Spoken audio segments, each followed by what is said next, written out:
Hey Brad, how are you? Tom, I'm great, man. How are you? Yeah, good, thank you. Really good. Have the forearms recovered from the checkered flag? Yeah. Honestly, mate, it's one of the hardest things I've ever done. I really thought I was going to let go of that flag. We have the Detroit Grand Prix in IndyCar this week in our city. So anytime you want to come wave that checkered flag, we'll make it nice and light for you, all right? Thank you.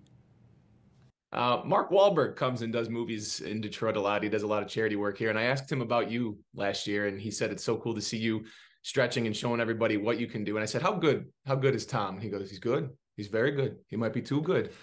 He said, you make it look easy. This role couldn't have been easy to take on. How did you do it, Tom? Oh, well, firstly, thanks for sharing that. That's lovely to hear. It wasn't easy.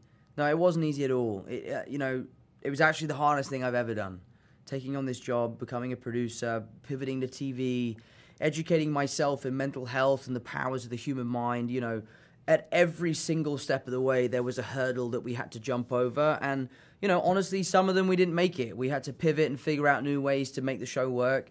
So from an emotional point of view, it pushed me to limits that I didn't know I had. And from, a producerial point of view, I was on such a steep learning curve to figure out how this industry works. And I couldn't have asked for better teachers in Alexander, in Ali, in Akiva, in our Apple executives, Michael Schaefer. Those guys really, really did a good job of teaching me how to do it.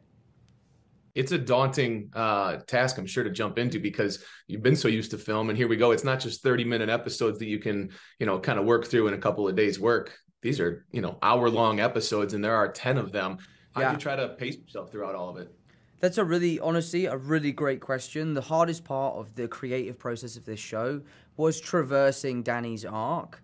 I'm so used to film. I'm used to the midpoint of the film. The character has to lose. You have the call to action. He comes in. There's a catalyst that sets off the third act, and then you're right into the end of the show. With this, you have that every single episode, and having to figure out how to mediate the highs and lows of the character's emotions and not give the audience everything in the first episode, which was my initial instinct, was a really tough thing to battle against. But I had my acting coach, Ben Perkins, who's done lots of television. He's a great ally. He's a wonderful person, super talented. He helped me out in every way possible when it came to telling the story.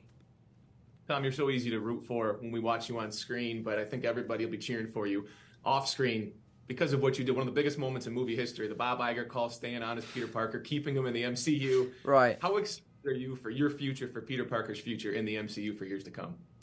It's an interesting question. I think the future of Peter Parker is not a definite one, but I think we're all very keen to find a way to make it work. I know that I feel like I'd be, again, the luckiest kid alive if I got to do it again.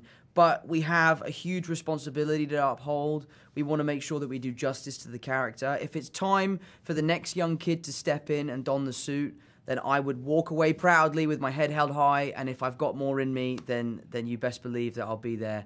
But we'll have to just wait and see.